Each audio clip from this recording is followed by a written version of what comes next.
Hey, Peter Vekselman. So today I want to talk to you about a topic that whether you're an investor that's wholesaling, whether you're an investor that's buying and holding, whether you're an investor that's buying, fixing, and selling, maybe rezoning, whatever it is, we all face it. And that is this: how to find motivated sellers. You know, that's a buzzword in this industry, motivated sellers, motivated sellers. There's gurus out there making incredible amount of money discussing motivated sellers in this business. And what happens when we talk about motivated sellers, the mistake most people make is they get into what I call segmentation in this business. So here's what they think: a motivated seller, and then they start thinking of circumstances in life. Like someone who's going through divorce could be a motivated seller. Somebody going into foreclosure could be a motivated seller.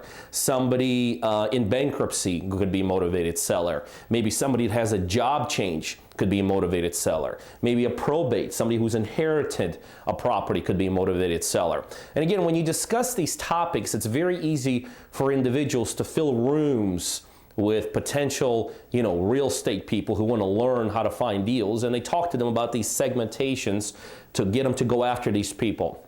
My contention and how I've built this whole business here is that motivated sellers, although possibly could be one of those, when you look at statistics all the way across the board, here's what I found to be the number one motivated seller, and that is somebody that is willing to negotiate on the property. So my contention is this: motivation does not necessarily have to do with any of those things. And in grand scheme of things, one of those things is no better than the other thing. And guess what? If there's no life-changing event in someone's life, they're just as likely to be one of those motivated sellers. So if we can't segment, what do? We strictly look for people that are willing to negotiate. Because if someone is willing to negotiate, that right away tells our negotiators, there's some motivation involved there. We don't know what it is. It might not even be a life-altering event. But we look for people that are willing to do some kind of price drops. Because when someone is willing to do some kind of a price drop, that tells us that is somebody that is A, serious about selling the property, and B, does have some motivating factors. We don't even care what they are. So we go to the market in a very broad sense.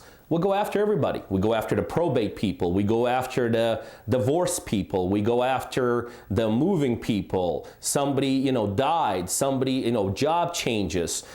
Somebody has to go through an eviction. We go after all of them. But what really and we go after people that have absolutely no life-changing events going on. We go after all those people equally. But what distinguishes motivation, what brings out the right sellers to us, is when somebody is willing to negotiate. Now, so the next question is always, well, what do you mean willing to negotiate? If somebody's asking $100,000 and they're willing to go to $99,900, they've negotiated. No, I don't mean like unreasonably small. In our world, if somebody's willing to do somewhere between a 15 to 20% price drop, that's motivation. Those are the people we focus on. Those are the people we work with. Those are the people we want to concentrate in terms of getting contracts on. Those are the people. And by the way, and you've heard me talk about this, that initial price drop may not be the final price drop. All that tells us they're willing to go down 15, 20, maybe 30%. They may go down as the time passes in this contract during the due diligence period and all those. Those are also the most likely people to go even further below, maybe another 5 or 10% during the contract and due diligence period. So my contention is very simple. Don't get bogged down with all the stuff out there in terms of motivated sellers. Go after all of them equally with the exact same things that you're doing. Don't focus on what's happening in their lives. Focusing on getting offers out, focus on getting marketing out, and the way you extract the right sellers out of there is find people that are willing to do some kind of reasonable price drop. Those are the most likely people to sell at a good price. Hey, you guys know what we do here. We do a ton of deals, and I have a one-on-one coaching program where I coach people just like you to help become very, very successful real estate investors. So if you're a buyer or other buyers literally all over the world that are looking for deals in the Georgia market, specifically concentrated towards Atlanta, you need to be on our buyers list.